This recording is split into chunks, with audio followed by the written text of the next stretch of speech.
السلام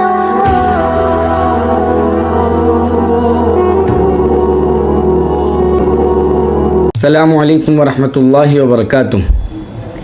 آج کل سوشل میڈیا پر بہت زیادہ ٹائٹن آبدوز کی خبریں مشہور ہو رہی ہیں کہ ٹائٹن آبدوز سمندر کے اندر تقریباً 3 سے 4 ہزار فٹ نیچے جانے کے بعد حادثے کا شکار ہو گئی۔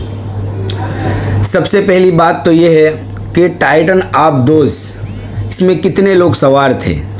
تقریباً 5 لوگ، جس میں 2 پاکستانی شہریت رکھنے والے بھی تھے۔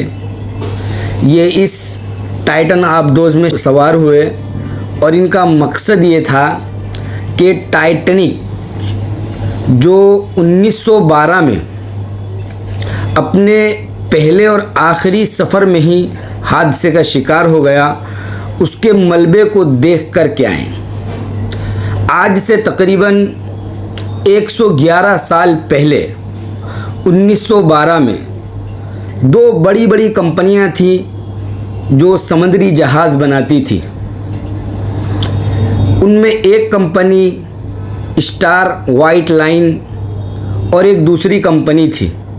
یہ دونوں کمپنیاں آپس میں مقابلہ کرتی اور عمدہ سے عمدہ سمندری جہاز بنانے میں ایک دوسرے سے سبقت کر جاتی۔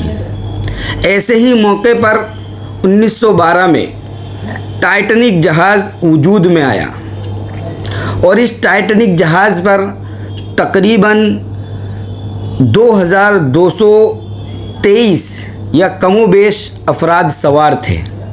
یہ اس کی ایک تاریخ ہے کہ جس کمپنی نے اس جہاز کو تیار کیا، جن لوگوں نے اس جہاز کو بنوایا، ان کے ذہن کے اندر یہ بات تھی کہ یہ بہت ہی محفوظ ترین جہاز ہے، یہ کبھی سمندر میں ڈوب نہیں سکتا۔ اس میں اس طرح کا واٹر پروفنگ سسٹم بنایا گیا ہے کہ اگر اس کے کسی 1-2 کمروں میں پانی چلا جائے تو اس کے دوسرے کمرے متاثر نہیں ہوں گے۔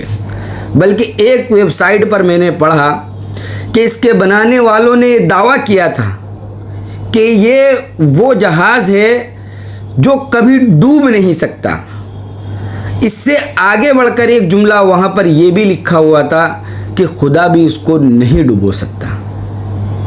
یہ بہت بڑی بات تھی کہ جب انسان قدرت سے مقابلہ کرنے لگے، جب وہ قدرت کا سامنا کرنے لگے اور اس کے ذہن کے اندر تکبر بیٹھ جائے اور وہ یہ بھول جائے کہ ان اللہ علی کل شیء قدیر، کہ اللہ تبارک و تعالی ہر چیز پر قادر ہے۔ جب انسان اپنی اوقات سے باہر آ جاتا ہے تو اس وقت اللہ تبارک و تعالی کی طرف سے اس طرح کے بڑے حادثات رونما ہوتے ہیں۔ جب آدمی تکبر کرنے لگتا ہے اور وہ خدا کو چیلنج کرنے لگتا ہے، تب اللہ تبارک و تعالیٰ کی طرف سے اس طرح کے حادثات پیش آتے ہیں۔ دنیا کا محفوظ ترین جہاز، یہ کہا جاتا ہے کہ واٹر پروفنگ سسٹم اس میں بنایا گیا۔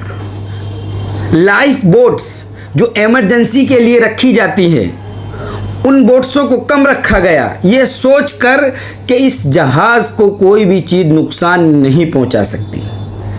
یہ اپنے پہلے ہی سفر میں 1912 میں یہ برطانیہ سے چلا، نیو یارک اس کا لاسٹ اسٹیشن تھا، لیکن راستے میں ہی بحر اوقیانوس کے اندر ایک بہت بڑے برف کے تودے سے ٹکرا گیا۔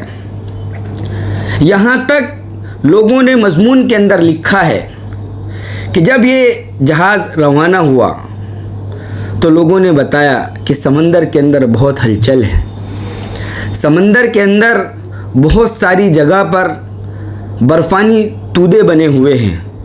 بلکہ ایک مضمون میں یہ بھی لکھا ہوا تھا کہ قریب کے ہی ایک جہاز نے یہ میسج بھیجا کہ آپ ذرا احتیاط سے جانا، لیکن اس وقت کی زندگی کے اندر یہ بھاگ دوڑ لگی ہوئی تھی کہ کوئی بھی جہاز ہو وہ اپنا پہلا سفر بہت تیزی سے پار کرے۔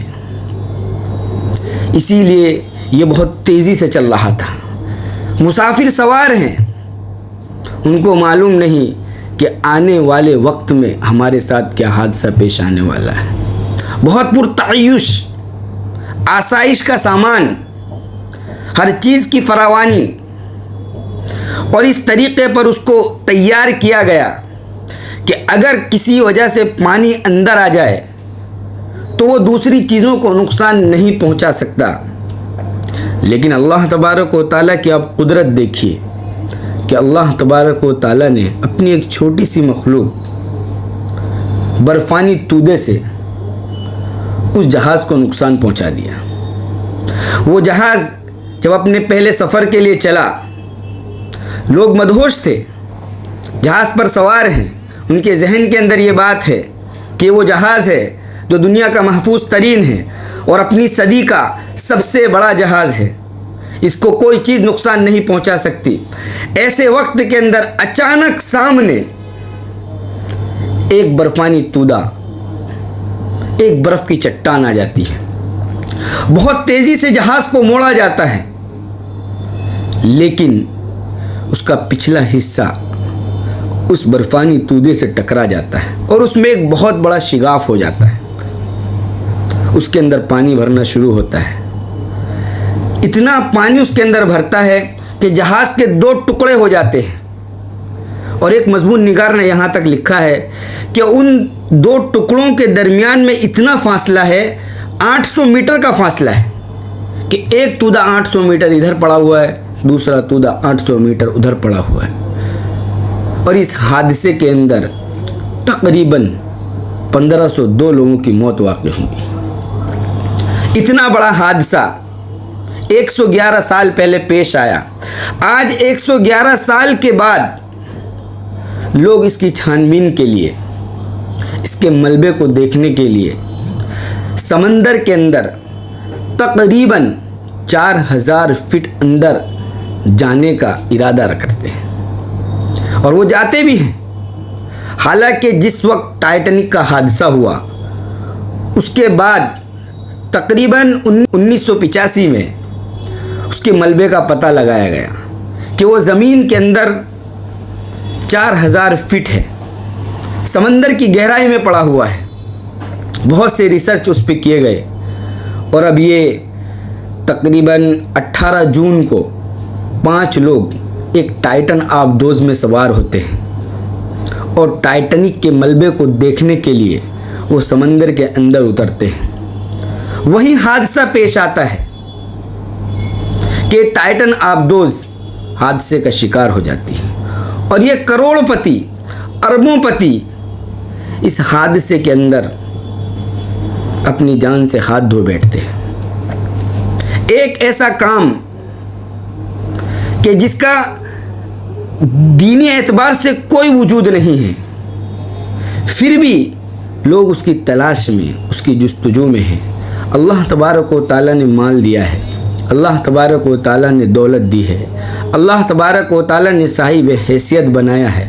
تو ایسے لوگوں کو چاہیے کہ وہ دینی چیزوں کے اوپر اپنے مال کو خرچ کرے. کہیں ایسا نہ ہو کہ لوگوں نے کمنٹس میں لکھا, امیجز بنائے کہ جب آدمی کی موت سمندر کی تہ کے اندر لکھی ہوئی ہو تو وہ لاکھوں کروڑوں روپے خرچ کر کے سمندر کی تہ میں جائے گا اور وہاں اس کو موت واقع ہوگی. بہت ہی دل دہلانے والا واقعہ یہ پیش آیا, اور بہت افسوس بھی ہوا کہ 5 جانیں صرف ایک تفریحی سفر پر چلی گئی کہ جن کا مقصد یہ تھا کہ وہ ٹائٹینک کے ملبے کو دیکھ لیں. اللہ تبارک و تعالی ہم سب کی حفاظت فرمائے کہ وہ ایک جہاز تھا جو 1912 میں وجود میں آیا, اور اس کا پہلا سفر اپنا آخری سفر ہو گیا. اور اس کے جو مالک تھے جو یہ کہتے تھے کہ دنیا کا محفوظ ترین جہاز ہے, اس کے اندر یہ پانی میں نہیں ڈوب سکتا, خدا بھی اس کو نہیں ڈبو سکتا, اللہ تبارک و تعالیٰ نے اپنی قدرت دکھائی اور یہ اپنے پہلے ہی سفر میں اپنے سفر کو آخری بنا گئے.